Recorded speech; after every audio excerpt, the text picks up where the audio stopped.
मैं थक गया हूँ। मेरी पलकों पे अब तक कुछ अधूरे ख्वाब चलते हैं। मेरी नींदों में तेरे वसल का रेशम उलझता है। मेरे आंसू मेरे चेहरे पे तेरे गम को लिखते हैं।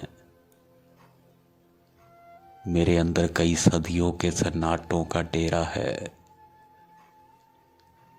मेरे अल्फाज बाहें वाह किए मुझको बुलाते हैं, मगर मैं थक गया हूँ।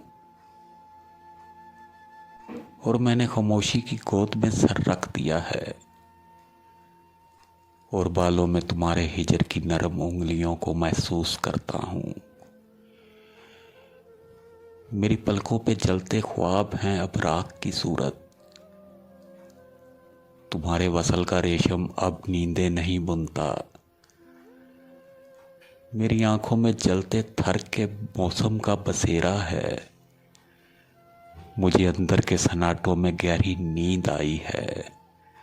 सुनो इस याद से कह दो, सुनो इस याद से कह दो मुझे कुछ देर सोने दे।